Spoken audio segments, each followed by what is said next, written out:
கிறிஸ்துவமான காலைக்கதை நிகழ்ச்சி நேயர்களே, மீண்டும் இந்த நாளிலும் கூட இயேசுவின் புண்ணிய நாமத்தில் உங்களோட கூட இணைந்து மிகுந்த மகிழ்ச்சி அடைகிறேன். இந்த ஒரு நாள் நமக்கு வருகிற செய்தி எங்க இருந்துச்சுன்னா, சங்கீதம் 8ஆம் அதிகாரம் 3வது வசனம் இவ்வாறாக சொல்லப்படுகிறது.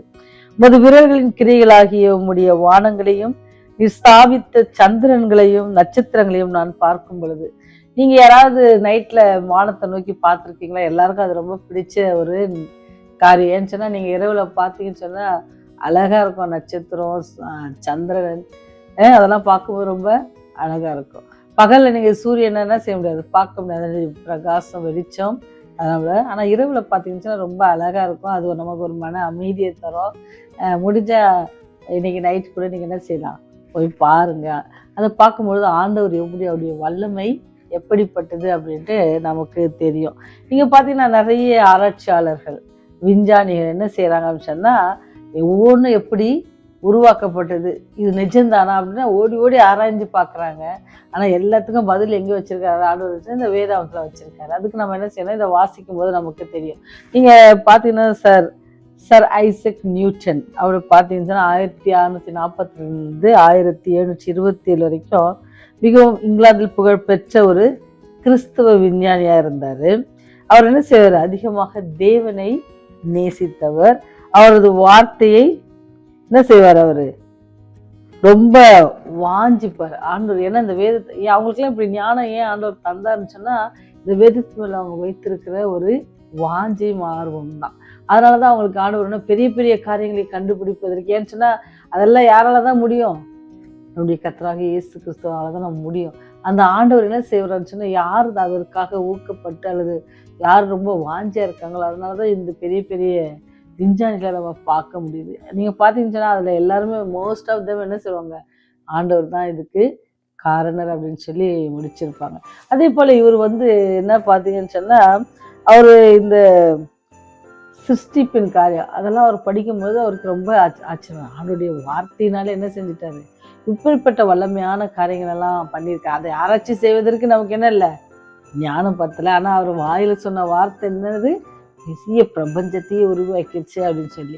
ஒரு நாள் அவருடைய நண்பர் அவருடைய ஆய்வு கூடத்துக்கு வந்திருக்கிறாரு. வந்தோடனே அவர் சொன்னார், இல்லை இதெல்லாம் தானாக வந்தது தான், இதுக்கு பின்னாடி யாரும் இல்லை அப்படின்ட்டு சொல்லி அவர்களோடு உரையாடி கொண்டிருப்பாங்க. அப்போ அவர் சொல்லார், இல்லை நீங்கள் சொல்கிற மாதிரி இல்லை. ஏன்னு சொன்னால், கண்டிப்பாக இது யாரோ ஒருத்தர் இயக்குறாங்க. அது யார் தான், ஆண்டவராகிய இயேசு கிறிஸ்து, கர்த்தர் நம்மை வழிநடத்துகிறார் அப்படின்னு சொல்லி அவர் சொல்கிறார்.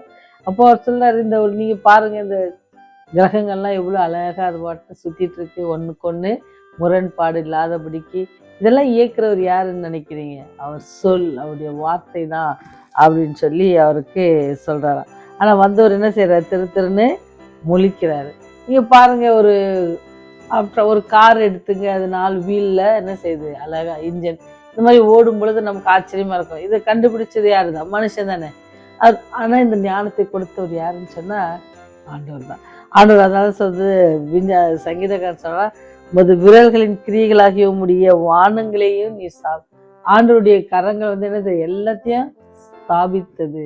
அப்பேற்பட்ட வல்லமை உள்ள தேவன் நம்ம வணங்குவோம். அப்பேற்பட்ட வல்லமை உள்ள தேவன் தானே செஞ்சாரு, உங்களுக்காகவும் எனக்காகவும் மரித்து நம்முடைய பாவத்தை என்ன செஞ்சார், அவர் மேலே ஏற்றுக்கொண்டார். நம்முடைய பாவத்தை அவர் மேலே ஏற்றுக்கொண்டு அவருடைய நீதியின் வஸ்திரத்தை நமக்கு கொடுத்து நம்மள என்ன செய்யறாரு, அவர் இருக்கிற இடத்துக்கு அழைத்து செல்ல காத்திருக்கிறார். ரொம்ப விசித்திரமான உலகத்துல வாழ்ந்து கொண்டிருக்கிறோம். அதன் மத்தியிலும் ஆண்டுடைய கிரியைகள் எவ்வளவாய் அதிகமாய் இருக்கிறது என்பதை நம்ம என்ன செய்யணுமா, ஆராய்ந்து பார்க்கணும். நீங்க பார்த்தீங்கன்னு சொன்னா, புவியீர்ப்பு விசையை என்ன செஞ்சாங்க, ஏற்றுக்கொண்டாங்க. யாரு, ஐசக் நியூட்டன் செஞ்சதை அவங்க ஏற்றுக்கொண்டாங்க. ஆனா வேதாகம ரீதியான படைப்பினை குறித்து அவர் சொல்லும் பொழுது என்ன செய்யல, மக்கள் அந்த கொள்கையை ஏற்றுக்கொள்ள மறுக்கிறாங்க. இப்படிதான் உலகம் என்ன செய்யுது, சாத்தான் அவன் பாதையில கொண்டு சென்று கொண்டிருக்கிறான். ஆண்டவர் நமக்கு கொடுக்குற பெரிய கிருபை என்ன அப்படின்னு சொன்னா, இதெல்லாம் புரிந்து கொள்வதற்காக வேதாகமத்தை கொடுத்துருக்குறாங்க. அதை வாசிக்கும் பொழுது அவருடைய கிரியைகள் எப்படிப்பட்டதா இருக்கு, அவருடைய சிருஷ்டிப்பு 1ஆம் அதிகாரத்தை எடுத்து வாசிக்கும் பொழுது ரொம்ப ஆச்சரியமா இருக்கும். இவ்வளவு அழகாக ஆண்டவர் படைத்திருக்கிறாங்க எல்லா காரியத்தையும். அவர் இல்லாம நமக்கு ஒன்றும் இல்லை. அவராலே தான் எல்லாமே என்ன செய்யும், உருவாக்கப்பட்டது அப்படின்னு சொல்லி நம்ம விசுவாசிக்கணும். அவரால் அன்றி நமக்கு ரட்சிப்பும் இல்லை, எதுவுமே இல்லை. இப்போ நம்ம அவரை விசுவாசிப்பேன்னு சொன்னால் நம்மை சுற்றி இருக்கிற எந்த அறிவியலை விஞ்ஞானம் எதுவாக இருந்தாலும் அதெல்லாம் அதற்கு மேலானவர் தான் நம்முடைய ஆண்டவர். அதற்கு மேலானவர் அவர் நம்முடைய வாழ்க்கையில் வருவார்னு சொன்னால், அவர் நம்முடைய வாழ்க்கை வருவார்னு சொன்னால் எல்லாவற்றையும் நம்ம கண்டு கொள்ள முடியும். நமக்கு எல்லாவற்றையும் தெரிந்து கொள்வதற்கான ஞானத்தை தேவன் தர காத்திருக்கிறார். அதற்கு என்ன நம்ம ஒப்பு கொடுக்கணும். அதனுடைய வாஞ்சை நம்ம அதிகமாக இருக்கணும். எதற்கு ஒப்பு கொடுக்கணும்? இந்த வேதத்தின் அதிகமாக வாசிக்கணும் அப்படின்னு சொல்லி நம்ம ஒப்பு கொடுப்போம்னு சொன்னால் ஆண்டவர்களிருந்து பெரிய பெரிய, அதனால தான் தாவீது பக்தன் சொல்கிறாரு, வேதத்தினுடைய அதிசயங்களை பார்க்கும்படி என் கண்களை திறந்தரணும்னு சொல்லி. இதில் இருக்கிற அதிசயங்களை நம்ம பார்ப்போம் அப்படின்னு சொன்னால் அந்த விஞ்ஞானிகளை காட்டிலும் ஆண்டவர் என்ன செய்வார்? பெரிய ஞானத்தை நமக்கு தருவார். அவருடைய வேதத்தை நம்ம ஆராய்ந்து பார்த்து நம்ம இந்த உலகத்தில் நம்ம சந்தோஷமாக மகிழ்ச்சியாக ஜீவிப்பது எப்படி, இந்த உலகத்தில் எல்லோரோடும் அன்பாக இருப்பது எப்படி, எல்லாம் எங்கிறது வருது அப்படின்னு சொன்னால் இந்த வேதாந்த வசனங்கள் தான். இந்த வசனங்கள் நம்ம வழி நடத்தும். ஆவியானவரை கொண்டு அவர் வழிநடத்த வல்லவராக இருக்கிறார். ஏன்னு சொன்னால் அவருடைய கரத்தின் கிரியைகள் அப்பேற்பட்ட வல்லமை உள்ளது.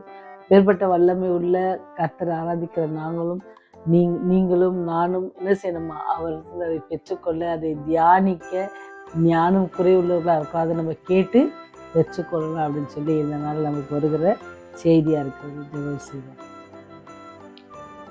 ஜீவனுள்ளோர் தேசத்தில் எங்கள் பெயர்களை இன்று நீர் பதிவு செய்த கிருபைக்காக உங்களுடைய பாட்டில் நன்றியோடு நிற்கும் சாமி. நீர் கொடுத்த ஆகாரங்கள், நல்ல நித்திரை, எல்லாவற்றுக்கும் உங்களுக்கு நன்றி செலுத்துவோம் தகப்பனே. நாங்கள் பாவிகளாக இருக்கிறோம். பாவிகளாக இருக்கையிலே நீர் எங்களை நேசித்து எங்களை உடைய பாதையிலே வழிநடத்தி வருவதற்காக நன்றி செலுத்துகிறோம். எங்களுடைய தேவைகள் எல்லாம் சந்திப்பதற்காக நன்றி செலுத்துகிறோம். பிள்ளைகள், பேர பிள்ளைகள், உறவினர்கள், குடும்பத்தார் ஒவ்வொருவரையும் நீங்கள் தனித்தனியாக பேர் பேராக ஆசீர்வதித்து வருவதற்காக உங்களை நன்றியோடு துதிக்கிறோம் சாமி. ஊழியம் செய்கிற பிள்ளைகளுக்காக ஜெபிக்கிறோம். சத்தியத்தை சுமந்து செல்கிற பிள்ளைகளுக்காக ஜெபிக்கிறோம். ஒவ்வொருவரும் தனித்தனியாக பேர் பேராக ஆசீர்வதிங்க தகப்பனே. எங்கெல்லாம் படமுயற்சி கூட்டங்கள் நடக்கிறதோ உங்களுடைய அன்பை குறித்து சொல்லி கொண்டிருக்கிறாங்க. அங்கெல்லாம் தேவ பிள்ளைகள் அதிகமாக சேர்ந்து உங்களை துதிக்க ஆராதிக்க நீங்கள் கிருபை செய்யுங்க ராஜா. இந்த நாளிலும் கூட ஆண்டவரே உடைய அதிசயங்களை குறித்து நாங்கள் படித்தோம் சாமி. ஆண்டவரே நீ எப்பேற்பட்ட வல்லமை உள்ளவர். ஆண்டவரே வார்த்தையினால் எல்லாவற்றையும் உருவாக்கின கர்த்தர் தகப்பனே. அன்பில் ராஜாவே அதெல்லாம் நாங்கள் உகித்து ஆராய்ந்து பார்த்து அதிசயங்களை காண எங்களுடைய கண்களையும் மனக்கண்களையும் ஞானத்தையும் நீங்கள் தர வேண்டுமா கெஞ்சி கொண்டாடுகிறோம் சாமி. தொடர்ந்து எங்களோடு கூட இடைப்படுங்க ராஜா. இந்த நாள் முழுவதும் நாங்கள் உங்களுக்கு பிரியமான ஜீவிக்க நீர் எங்களுக்கு உதவி செய்து வேண்டுமா கெஞ்சி கொண்டாடுகிறோம். கண்ணீரோடும் கவலையோடும் வேதனையோடு இருக்கிற பிள்ளைகளுக்கு நீரே பரிகாரியாக கர்த்தராக இருந்து சமாதானம், சந்தோஷம் எல்லாவற்றையும் நீ அவங்களுக்கு தர வேண்டுமா கெஞ்சி கொண்டாடுகிறோம். பாதுகாத்து கொள்ளுங்க, வழிநடத்துங்க. இயேசு வழியா ஜெபிக்கிறோம் இன்னும் நல்ல தகப்பனே. ஆமென். ஆமென்.